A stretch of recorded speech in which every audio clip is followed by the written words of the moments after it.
Hola, mi nombre es María José Antonucci y soy estudiante de la Facultad de Ciencias Médicas de la Universidad Nacional de Cuyo. A partir de este video vamos a aprender la anatomía de la articulación de la rodilla. Para iniciar el estudio de esta articulación vamos a ir en orden. Comenzaremos con los huesos y sus partes importantes para la articulación, luego veremos el tipo de articulación que forma la rodilla, posteriormente los ligamentos que la refuerzan y por último veremos los músculos que ejercen acción sobre la articulación y las bursas. Comenzaremos con el fémur en vista anterior y posterior. En la vista anterior de la epífisis proximal encontraremos el trocánter mayor hacia lateral, el trocánter menor hacia medial y uniendo estos trocánteres se encuentra la cresta intertrocanteria en la vista posterior. Volviendo a la vista anterior y hacia superomedial del trocánter menor, encuentro el cuello anatómico del fémur y un poco más medial la cabeza del fémur. Vale hacer la aclaración de la diferencia entre el cuello anatómico, que ya lo señalamos, y el cuello quirúrgico que se encuentra inmediatamente por debajo de los trocánteres y representa la unión del cuerpo del fémur con su extremo superior. En la diáfisis encuentro el cuerpo del fémur y en la vista posterior las líneas ásperas, medial y lateral, donde se insertan los bastos medial y lateral respectivamente. En la epífisis distal encuentro el epicóndilo medial y por encima de este el tubérculo aductor. Al otro lado se encuentra el epicóndilo lateral. Nótese la diferencia de tamaño entre los epicóndilos, el medial más grande que el lateral, ya que da lugar a la inserción de los aductores del muslo en el tubérculo aductor. Como dijimos que están los epicóndilos y el sufijo epi significa por encima, en la vista inferior del fémur podemos ver los cóndilos, el cóndilo lateral y el medial, en el cual noto una saliencia que es el epicóndilo medial, que como ya dijimos es más grande. Hacia posterior se encuentra la fosa intercondilar y hacia anterior la fosa patelar o rotuliana, en donde se va a ubicar la rótula. En una vista anterior y posterior de la rótula o patela, vemos que presenta una forma aproximadamente triangular y tiene una base ubicada en dirección proximal y un vértice en dirección distal. En la vista anterior encuentro la cara anterior y en la vista posterior la cara articular, que es la que va a articular con el fémur. Siguiendo con la tibia, hueso largo que en su epífisis presenta la tuberosidad anterior de la tibia, que como su nombre lo indica, me dice cuál es la parte anterior de la tibia. Además de eso, es el lugar donde se inserta el ligamento rotuliano. Hacia uno de los lados encuentro una concavidad hacia proximal, que es la cara articular peronea o fibular, que recibe la cabeza del peroné o fíbula. Esta me indica que es el lado lateral del hueso. Por encima de esto veré el cóndilo lateral. Por lo tanto, del otro lado encontraré el cóndilo medial. En una vista superior de la epífisis de la tibia encontraré la meseta tibial. Entonces, en una vista superior encuentro la meseta tibial, también conocida como platillos tibiales. Para comenzar, ubico primero la tuberosidad anterior de la tibia, que como ya dijimos, indica la porción anterior y la porción posterior. Luego ubico la cabeza del peroné en la articulación tibio-peronea proximal, que me indica qué es lateral y qué es medial. Una vez que me ubiqué de esta forma, comienzo a ver los cóndilos, el medial y el lateral. En los bordes centrales de los cóndilos encuentro una estructura sobresaliente que tiene el sufijo inter, ya que está ubicado entre los cóndilos. Esta estructura es el tubérculo intercondilar medial e intercondilar lateral. Por último, la zona que se encuentra por delante de los tubérculos es decir, hacia la tuberosidad anterior tibial, se denomina área intercondilar anterior, y la que se encuentra por detrás de los tubérculos se denomina área intercondilar posterior. La articulación de la rodilla está formada por dos articulaciones. La articulación femorotibial, que tiene como superficie articular los cóndilos del fémur y las mesetas tibiales, y es de tipo sinovial condilia. Y por otro lado, la articulación femororotuliana o femoropatelar, es decir, entre la fosa patelar del fémur y la cara articular de la patela o rótula. Esta es de tipo sinovial, bisagra o también llamada gínglimo. Los movimientos de la rodilla son flexoextensión, deslizamiento, poca rotación y también rueda. ¿Por qué hasta ahora no hemos explicado el peroné? Porque no forma parte de la articulación de la rodilla.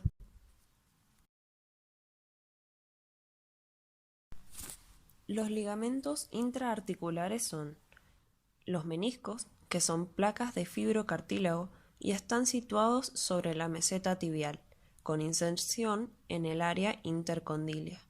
Además de formar parte de la articulación femorotibial como superficie de contacto, su función es estabilizar la articulación, servir de tope para los movimientos exagerados de la misma y absorber el impacto de choque entre las superficies articulares. El menisco interno tiene forma de C y el menisco externo tiene forma de O, es decir, que es más cerrado. Otra particularidad a tener en cuenta es que el ligamento colateral tibial se encuentra unido al menisco interno, a diferencia del ligamento colateral peroneo, que al estar por encima del tendón del músculo popliteo no está unido al menisco lateral. Y esto es importante porque cualquier lesión del menisco interno implica que está acompañada de lesión en el ligamento colateral tibial, a diferencia de una lesión en el menisco externo que no estará acompañada de una lesión en el ligamento colateral peroneo. Por otro lado, están los ligamentos cruzados, llamados así porque a partir de sus inserciones cruzan dentro de la cápsula articular. El ligamento cruzado posterior, que es el más resistente, evita el deslizamiento anterior del fémur sobre la tibia y además evita la hiperflexión de la rodilla. El ligamento cruzado anterior, que es más débil, evita la hiperextensión y el desplazamiento posterior del fémur sobre la tibia, y sus funciones combinadas otorgan la estabilidad rotacional de la rodilla. Para comenzar, nos ubicaremos viendo el fémur, que indica la zona proximal, la tibia, que me indica la zona medial, y el peroné, que me indica la zona lateral. Ahora veremos los ligamentos extraarticulares. En una vista anterior, desde la línea media del miembro hacia lateral y medial, observaremos el tendón del recto femoral, que se abre y envuelve a la rótula para continuar como ligamento rotuliano e insertarse en la tuberosidad anterior de la tibia. Hacia los laterales encontraremos los retináculos rotulianos transversales y longitudinales, que son expansiones aponeuróticas de los músculos vasto medial y vasto lateral. Por lo tanto, encuentro el retináculo rotuliano transversal lateral, extensión del vasto lateral, y el medial, extensión del vasto medial. El retináculo rotuliano longitudinal lateral, que sería extensión del vasto lateral, y el medial, que sería la extensión del vasto medial. Por último, en la vista anterior veremos los ligamentos colaterales peroneo y colateral tibial. En la vista posterior encontraremos la cápsula articular, ya que dijimos que la rodilla es una articulación de tipo sinovial. El ligamento popliteo oblicuo, que es una expansión refleja del músculo semimembranoso y se dirige desde el cóndilo medial de la tibia hasta el cóndilo lateral del fémur. Por otro lado, el ligamento popliteo arqueado, que pasa sobre el tendón del músculo popliteo y va desde la cara posterior de la cabeza del peroné y se expande por la cara posterior de la articulación. Todas estas estructuras refuerzan la articulación de la rodilla. repasando los ligamentos, dijimos que los dividíamos en extraarticulares e intraarticulares. Dentro de los extraarticulares encontramos a los anteriores, como el ligamento rotuliano, el ligamento colateral tibial, el ligamento colateral peroneo y los retináculos longitudinales medial y lateral y los retináculos transversales medial y lateral. Encontramos a los posteriores como el ligamento popliteo oblicuo y el ligamento popliteo arqueado.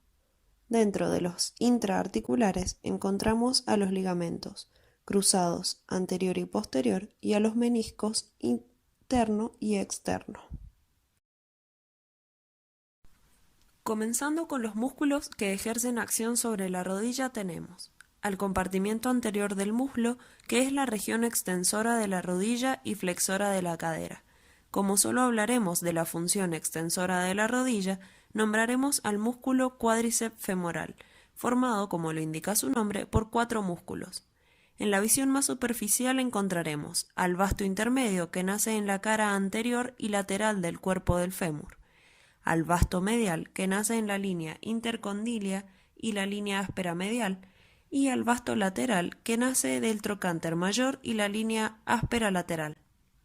Una vez más, vemos al vasto lateral, el vasto medial, y si retraemos el vasto intermedio, profundo a este, encontraremos al recto femoral, que nace en la espina ilíaca anteroinferior. Todos estos músculos en conjunto forman el tendón del cuádriceps, que rodea la rótula y luego se continúa como ligamento rotuliano para insertarse en la tuberosidad anterior de la tibia. En el compartimiento posterior del muslo, que es la región flexora de la rodilla, es decir, que lleva la pierna hacia la región posterior del muslo. En esta región encontraremos 3 músculos que, de medial a lateral, se disponen en este orden. Semimembranoso, que va desde la tuberosidad isquiática hasta la cara posterior del cóndilo medial. Otra parte se fusiona con la fascia poplitea y otra parte se refleja hacia el cóndilo lateral y forma el ligamento popliteo oblicuo. Luego encontraremos al semitendinoso, que va desde la tuberosidad isquiática hasta la cara medial de la parte superior de la tibia. Por último, veremos al bíceps femoral, que como su nombre lo indica, presenta 2 cabezas.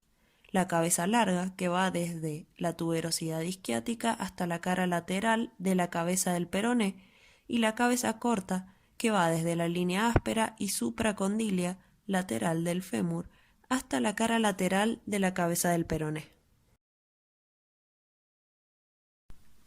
Entonces, para repasar dijimos que los músculos que accionan sobre la rodilla se ubican en la región posterior para flexionar y en la región anterior para extender.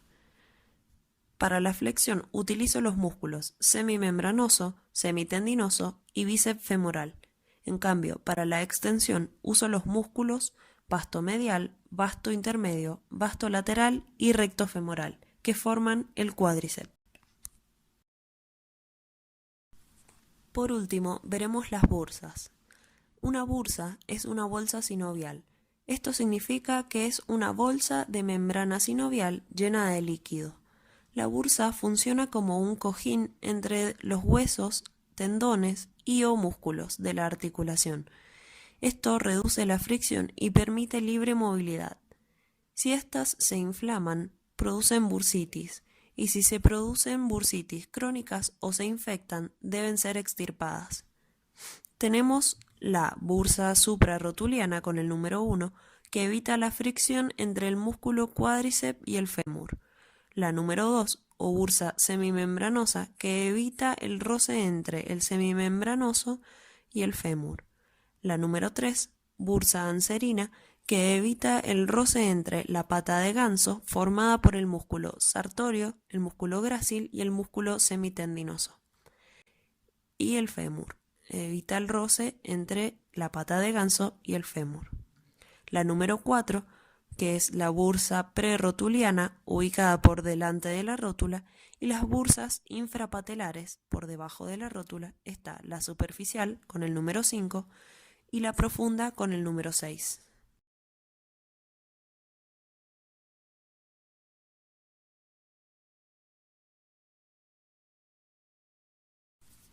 Por último, les recuerdo que debajo de cada imagen está el link de donde se obtuvieron las imágenes y en la próxima diapositiva está anexada la bibliografía que utilicé. Ante cualquier duda siempre pueden preguntar a sus tutores de trabajos prácticos o a los doctores de la cátedra.